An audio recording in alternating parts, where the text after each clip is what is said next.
This video is intended as a tutorial, both with an explanation and demonstration, of a burr-based sharpening method that's aimed at complete beginners to freehand sharpening. So basically this video is intended for people who have little to no experience freehand sharpening knives and want to learn.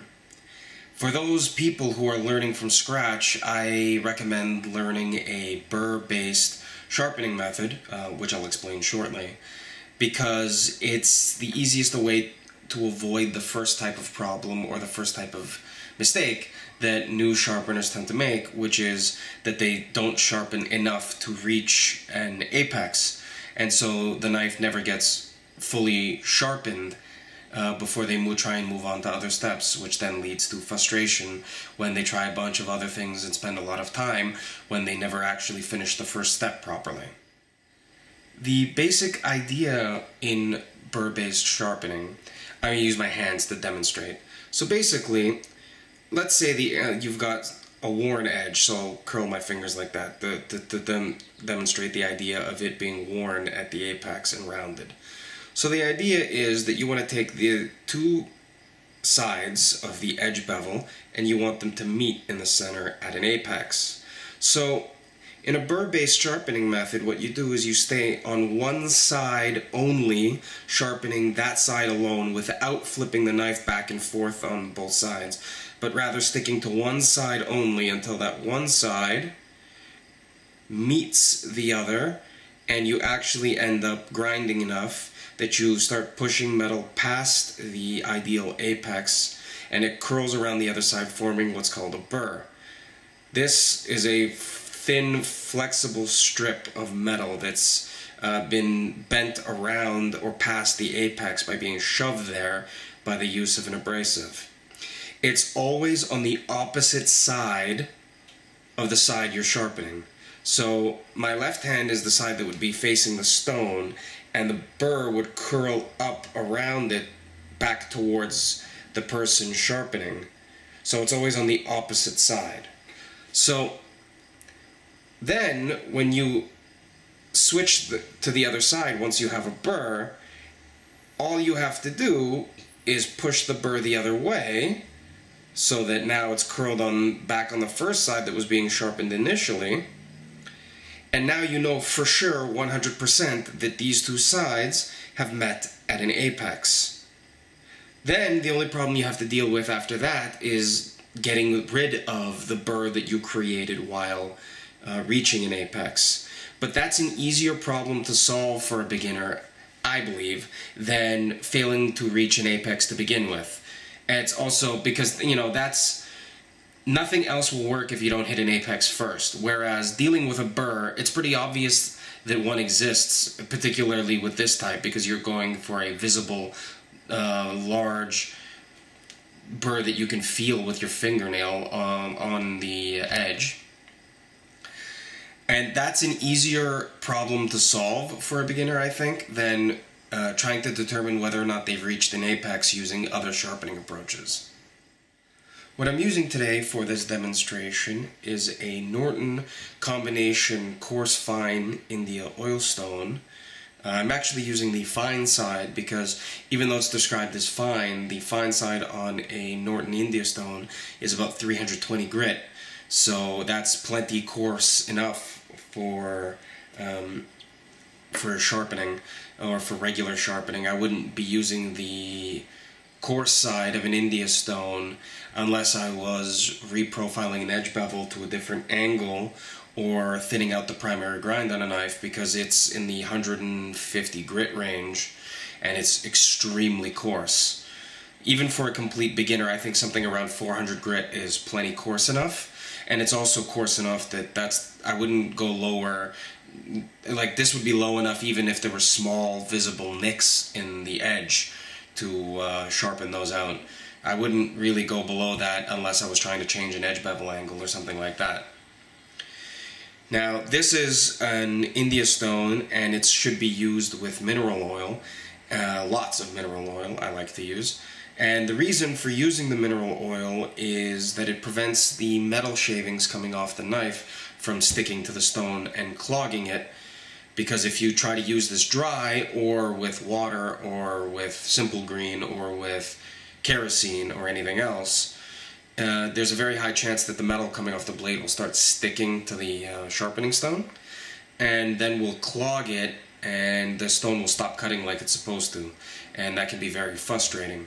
So I recommend on this type of oil stone, or a Norton Crystalon, which is also another type of oil stone, using liberal amounts of mineral oil. Mineral oil is also good on diamond plate sharpening stones. I find that it's much more effective than water in preventing the swarf coming off the knife from sticking to the stone. The knife I'm going to be sharpening is a Mora Companion, though this one has been reground to full flat grind for another 20 bucks on top of the standard price of a Companion. I picked this up a while ago when I realized how cheaply I could get this reground to full flat grind. I realized that I could get something with a fairly high performance cutting geometry for pretty cheap, so I couldn't say no. So it's also good because I didn't want to use I have a Mora Companion that still has the Scandinavian grind on it, but I didn't want to use that because Scandi grinds are very easy to learn to freehand because they have a very wide edge bevel, but that wide edge bevel would only teach you to sharpen a Scandi grind. You shouldn't learn on a Scandi knife because the skills of holding the angle won't be really that directly transferable to any full flat ground knife that has a much narrower edge bevel. So I'm using this full flat ground knife for this demonstration. So first of all, in terms of learning to hold an angle, I'm not actually going to start yet, so I'm not going to put the oil on the stone yet. There's a lot of different ways that people learn to hold an angle when they sharpen.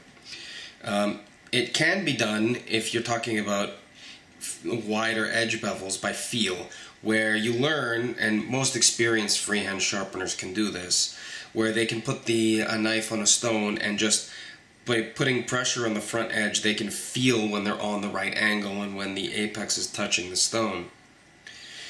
Other ways that people can set an angle is some will put a couple of coins on top of one end of the stone and rest the back edge of the knife on top of the coins when they start each stroke. That's good for a beginner learning angle control. I don't do it because it's too slow. I have done it before when putting in a new edge bevel angle when I reprofile knives because I want to try and get the angle consistent on both sides. But otherwise, I just do it by feel. Some people also fold up a piece of paper you can, I'm sure, look this up on Google or on YouTube of people folding up a paper to set up a wedge angle guide that they then try to visually mimic. Any of these approaches will work because what matters isn't so much which approach you use to figure out the angle you want to sharpen at. It's rather that you figure out an angle you want to sharpen at and then learn to hold the same angle, whatever that angle is. One thing I recommend for somebody new to sharpening is take your knife, take a permanent marker, and color in liberally the edge bevel. This way, after 5 or 10 passes per side, when you're trying to figure out the angle that the existing edge is at, you will be able to see if you found more or less the angle that the original edge was at if the permanent marker is removed within 5 or 10 passes. So this is something I would recommend for a beginner trying to learn this for the first time. You just color it in, but don't start sharpening right away because the marker will come off too easy. So put on the marker and then set the knife aside for 5 minutes and let the permanent marker dry. That way it'll actually have to come off by, actually have to be abraded off with the steel. Another point is that it doesn't actually matter whether or not you use short scrubbing passes, which a lot of people use, or if you use complete heel-to-toe passes like this. That's the way I sharpen because that's how I learned, and I find it much easier to hold an angle this way. But if you're one of those people who can actually learn, which a lot of people can, to do the short scrubbing passes like this back and forth really fast. That style is faster. So if you can learn to make those scrubbing passes and hold an angle that way, you'll end up being able to sharpen faster than I can. But for me, I learned doing complete heel to toe strokes, and so that's what I do, just because that's what I'm used to, and I find for me that I can have much more fine angle control doing it that way. But that's just personal preference. It doesn't actually matter for results. One of the strange things about freehand sharpening is that it's the ability to become consistent matters a lot more than what particular approach you take. So whichever way you learn to hold an angle, as long as you can hold an angle, it doesn't matter how you learned. Whichever approach you use to making passes doesn't really matter as long as you learn to hold a consistent angle while making those passes. Okay, now that I've given a basic explanation of what I'm going to be doing, I'm going to put some mineral oil on here. And I probably use more than you, strictly speaking, have to. I've actually seen videos of other people using these types of stones where they don't put as much. But I always just figure better safe than sorry, because I don't want to risk having the stone clog. So for me, it's just better to put extra. So now I've got the stone oiled, and now I know myself that, especially with this particular knife, as it's reground to full flat grind, it's actually kind of hard to get the spot right in front of the ricasso sharp. So with a lot of my knives, because of the sharpening technique I happen to use, I make some extra passes in the area right, it's called the ricasso, it's right in front of where the edge bevel stops. That won't necessarily, not everyone will have to do that. And it depends on what weak spots you notice in your own sharpening technique. And by weak spots, I mean you'll notice that everyone will notice, learning to sharpen on a burr-based sharpening method, that some parts of the blade will take them a lot longer to get a burr than other parts of the blade.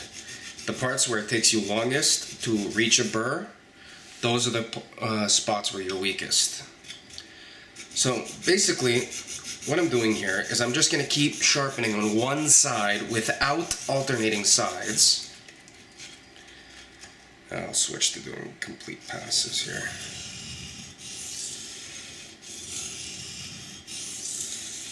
And I'm just going to keep making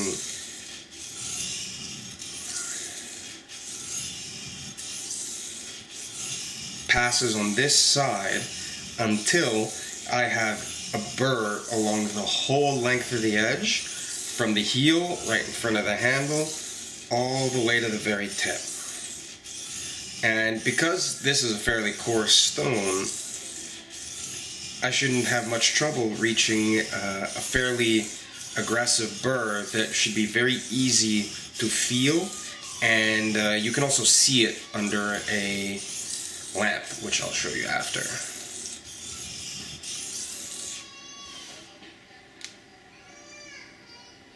So here I'm just feeling on the opposite side. So I was sharpening on this side, and you can see that the marker's been removed except for at the very tip, which is one of the areas that usually takes me a little longer.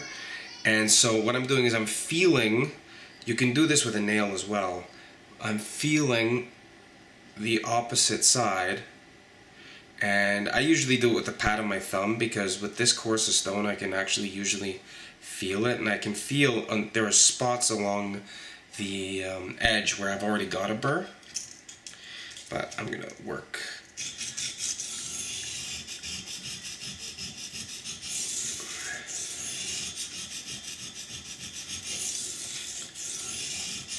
And I'm just going to keep working this one side of the knife until I have a burr that I can easily feel along the whole length of the edge.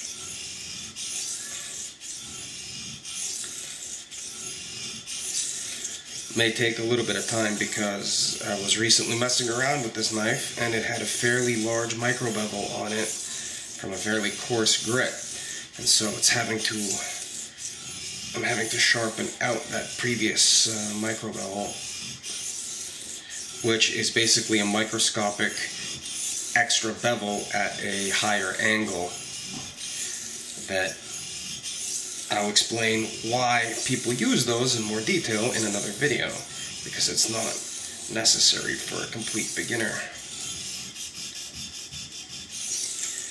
I also wish I had one of those non-slip mats to put under here, but I didn't think to get one because I don't use this type of stone very often.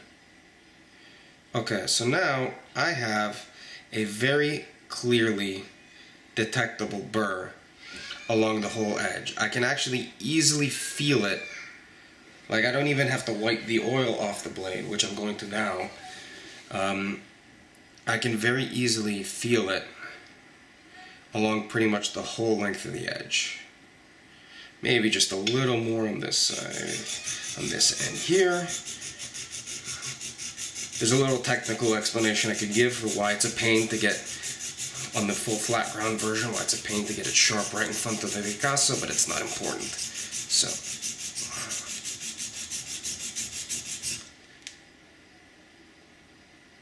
yep.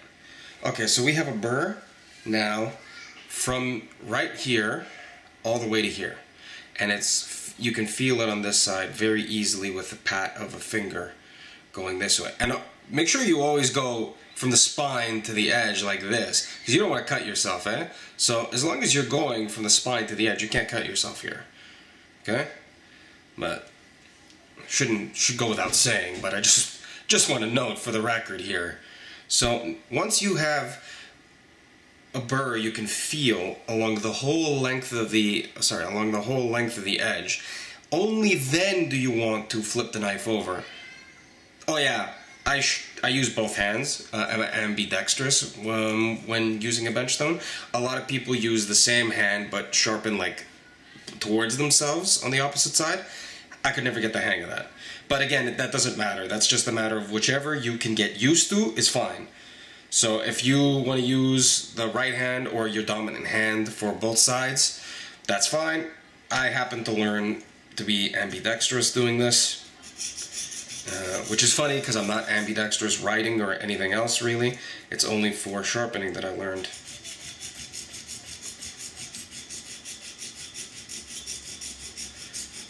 I really do need to get a non-slip pad though. This is kind of a joke. I'm gonna get one later today actually, before I make any more videos.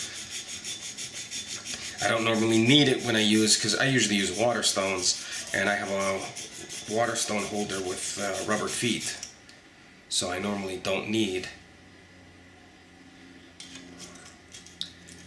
to worry about the stone slipping around like this, but that's fine. It doesn't matter that much anyway.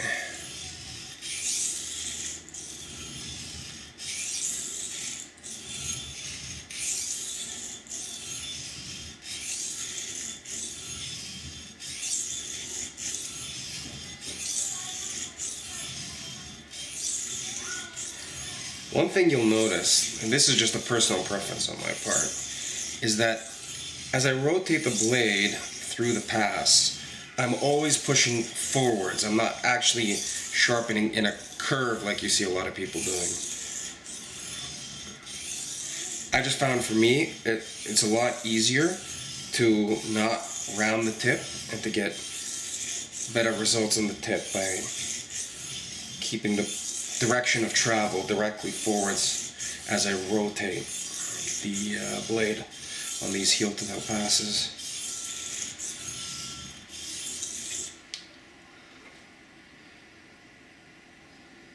As a general rule, it won't take as much time to get a burr on the second side as the first, because actually you do a lot of the work on the first side, and we've got almost everything except the tip has a burr. Because what you're really doing in this case is essentially flipping the burr over, but when you flip the burr over, you know for sure 100% now that you've reached an apex. The burr will not flip back to the other side unless the two sides of the edge bevel have met in an apex. So, what's nice about this method for a beginner is that you can't miss it. There's no way that if you actually listen to me and stay on one side until you have a burr along the whole length of the edge that you can easily feel, and if you have to ask, you haven't got a burr, you can feel it when you have the kind of burr I would be expecting a beginner to reach. And then you flip the knife over and stay on that side until you have flipped the burr along the whole length of the edge. You absolutely, positively must have reached an apex. So that way you avoid the usual problem that most beginners have. Okay, so now I have a burr. The burr is flipped along the whole length of the edge. I can feel it all the way from the heel to the tip. So now we know that we've reached an apex. Now the question is, how are we going to get this burr off? I've seen a lot of people recommend things that I think are actually quite silly, like putting their knife edge in through a cork and ripping the burr off, or doing it through a hard piece of wood or a felt block. What I would ask them is, if you intended to rip off the edge that you were going to form, why did you bother sharpening the knife to begin with? I think it's much more sensible to try and cut or shear the burr off so that you can keep the apex you just spent the time to form at the grit you just chose to use to form that apex. So the way to do that is actually really simple. If you think about it, when you have a burr like this, you have metal that's curled around the edge, right? So if you elevate the angle at which it hits the stone, you can actually essentially put all the force right on the burr, and that'll allow you to cut or shear it off. So the idea is basically this: you find the angle that you were sharpening at, right? Now you pretty much want to at least double it. You want to get the knife basically as close as you practically can to being at, like, let me see how to demonstrate this, 45 degrees. So, like, you know, very high angle. And you want to start this on the side opposite to the side you were last sharpening. So I was last sharpening on this side, so the burr is on this side. So as a result, I want to now switch back to the other side to start the process of shearing the burr off. So, because this will bend the burr in the other direction naturally as you flip sides. So I'm going to go up to about 45 degrees and using extremely light pressure, and I mean light like barely touching the stone light, less, you know, weight of the knife would be more than enough. I'm going to slowly and gently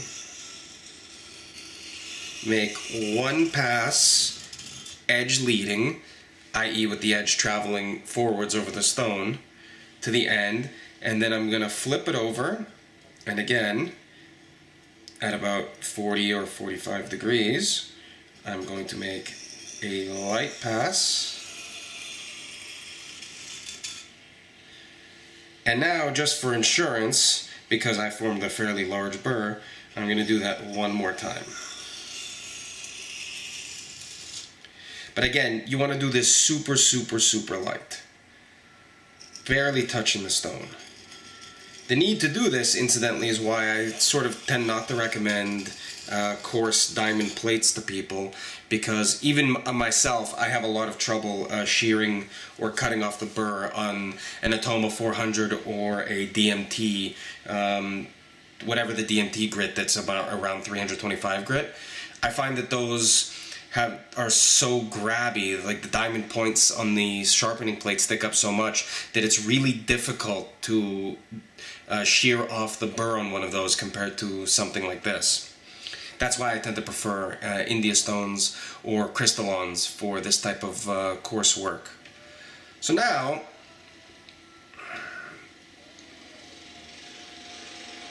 yeah, I can feel that there is no noticeable, detectable burr on either side of this. But now, when you go at 45 degrees compared to, let's say this narrow edge is what the angle we were at to begin with, what you've done is you create a little micro bevel, a little microscopic extra bevel that you can't see except with a microscope that's at 45 degrees. So now we don't want this to stay as the final edge of our knife because it's wider than we think is necessary based on the angle we chose. So now what you want to do is find the angle that you were using to sharpen, and you want to make 5 or 10 very light passes per side back at the angle you were sharpening at before shearing off the burr.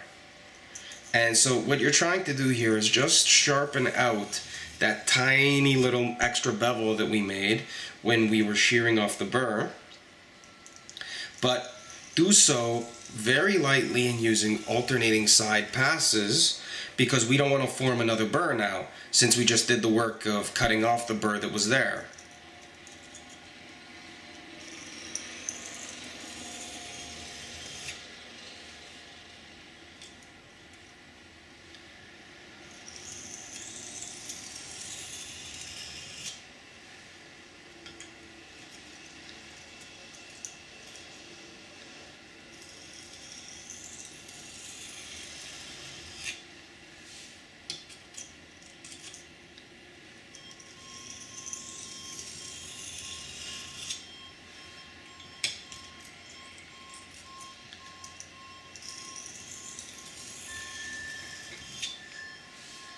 Great, so we have some wonderful exterior noise, but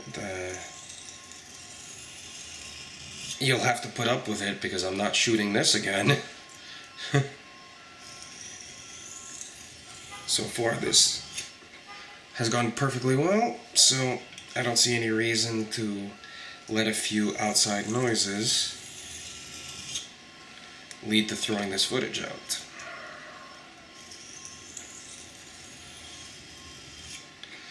Okay, so now we've sharpened out that little micro bevel. So now, give you a little demonstration of, again, remember this is a 320 grit stone.